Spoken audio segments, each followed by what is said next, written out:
السلام علیکم ناظرین، میں ہوں شہزاد چغتائی اور آج بات کریں گے کراچی سرکولر ریلوے پر اور اس کے مستقبل پہ۔ کراچی سرکولر ریلوے دیکھیں، یہ 64 کا ایک پروجیکٹ تھا۔ 64 میں کراچی سرکولر ریلوے چلی تھی اور 94 میں یہ بند ہو گئی تھی۔ بند کرنے کا سبب یہ بتایا گیا تھا کہ ایک جگہ ٹرین کو کاٹ دیا گیا تھا اور اس ٹرین میں غالباً چناب ایکسپریس تھی، کوئی اسلحہ تھا، وہ اسلحہ لوٹ لیا گیا تھا۔ اس کی سزا کراچی کے شہریوں کو دی گئی اور یہ ٹرین جو تھی یہ بند کر دی گئی تھی۔ اچھا، اب صورتحال یہ ہے کہ یہ تقریباً کوئی 26 سال سے یہ ٹرین بند پڑی ہوئی ہے۔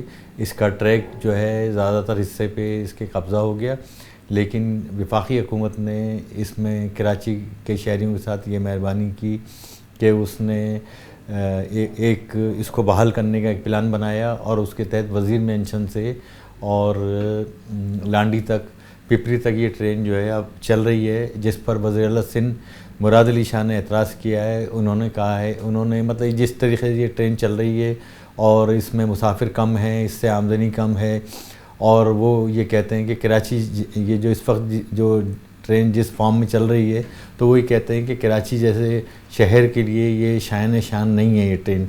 لیکن سوال یہ ہے کہ دیکھیں، کراچی شہر کا جو حشر ہے وہ آپ کے سامنے ہے کہ یہاں کوڑے کے ڈھیر ہیں، یہاں پہ سیوریج کے پانی کی فراوانی ہے، یہاں پر جو ہے کیا کہتے ہیں سڑکیں ٹوٹی ہوئی ہیں، یہاں ٹرانسپورٹ سسٹم نہیں ہے، یہاں بس سسٹم نہیں ہے۔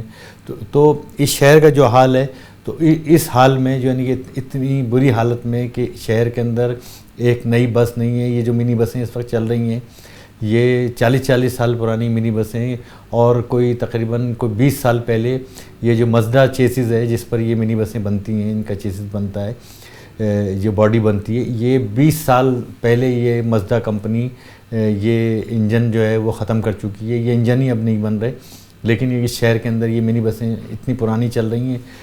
نئی منی بس تو کوئی اب یعنی کہ 25 سال سے کراچی میں کوئی نئی منی بس بھی نہیں چلی ہے، نئی بس بھی نہیں چلی ہے۔ تو ان حالات میں یہ سرکولر ٹرین کے منصوبے جو کام شروع ہوا تو وہ ایک ہوا کا خوشگوار جھونکا تھا۔ جیسی ٹرین پورے ملک میں چل رہی ہے، ایسی ٹرین اگر کراچی میں سرکولر ریلوے چل جاتی ہے تو اس میں کوئی حرج نہیں ہے، لیکن اس پر اب سندھ گورنمنٹ نے اعتراضات اٹھا دیے ہیں۔ اب ایک دوسرا مسئلہ اس کے اندر یہ ہے کہ ایک تو یہ کہ سندھ گورنمنٹ میں اور فیڈرل گورنمنٹ میں اس مسئلے پہ اختلافات پیدا ہو گئے۔ سندھ گورنمنٹ اس کی مخالفت کر رہی ہے، اس منصوبے کی، سرکولر ٹرین کی، اور فیڈرل گورنمنٹ جو ہے وہ اس کو چلانا چاہتی ہے۔ لیکن ایک دوسری جو بات ہے جو وزیر اعلیٰ سندھ نے کہی ہے وہ بہت غور طلب ہے اور توجہ طلب ہے۔ وہ یہ کہتے ہیں کہ سرکولر ریلوے کا جو پروجیکٹ ہے وہ سی پیک میں شامل ہے، اور 2017 میں ایکنک نے اس کو منظور کر دیا تھا، جس کے بعد فیڈرل گورنمنٹ کو یہ پروجیکٹ چائنیز گورنمنٹ کو بھجوانا چاہیے تھا، چائنیز حکومت کو بھجوانا چاہیے تھا، تاکہ کیونکہ چائنیز حکومت بھی یہ کہتی ہے کہ جب تک فیڈرل گورنمنٹ اس منصوبے کو ہمیں نہیں بھجوائے گی تو ہم اس پر کام شروع نہیں کر سکتے۔ 3 سال کا یہ پروجیکٹ ہے جس کے تحت یہ تقریباً 260 ارب میں یہ ٹرین جو ہے نا، یہ بالکل جیسے کہ بین الاقوامی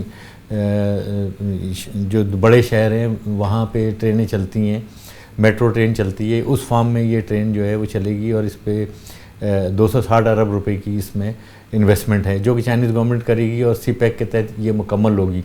لیکن یہ دیکھیں آپ کہ فیڈرل گورنمنٹ نے یہ 3 سال سے یہ منصوبہ جو ہے دبا کے رکھا ہوا ہے، اپنے پاس رکھا ہوا ہے، اور یہ چائنیز گورنمنٹ کو فیڈرل گورنمنٹ بھجوانے کے لیے تیار نہیں ہے۔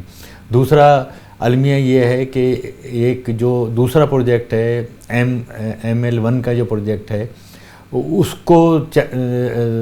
اس کی اب 2020 میں ایکنک نے منظوری دی ہے، اور وہ منصوبہ چائنیز گورنمنٹ کو بھجوا دیا ہے۔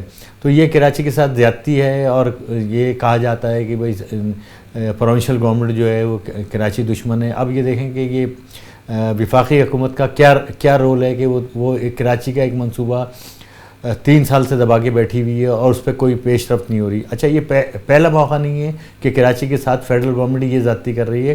اس سے پہلے نعمت اللہ خان کے دور میں جو ماس ٹرانزٹ تھا اس پہ سارا کام کمپلیٹ ہو گیا تھا، اس کی ساری بڈنگ ہو گئی تھی، ٹینڈر ہو گئے تھے، سب چیزیں اس کی طے ہو گئی تھیں.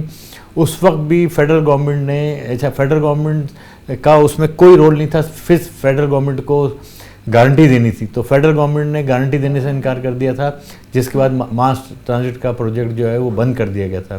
اب ایسی ہی صورتحال جو ہے وہ یہ اس وقت پیدا ہو رہی ہے، اور ایک طرف تو سندھ گورنمنٹ اور فیڈرل گورنمنٹ میں تنازع ہو گیا ہے، دوسری طرف یہ ہے کہ وہ صوبائی حکومت اس پروجیکٹ کو چین بھجوانے کے لیے تیار نہیں ہے. تو یہ ایک نئی صورتحال ہے اور افسوسناک صورتحال ہے. آپ اپنا خیال رکھیے گا، پھر آپ سے انشاءاللہ کسی دوسرے مسئلے پہ بات کریں گے. خدا حافظ.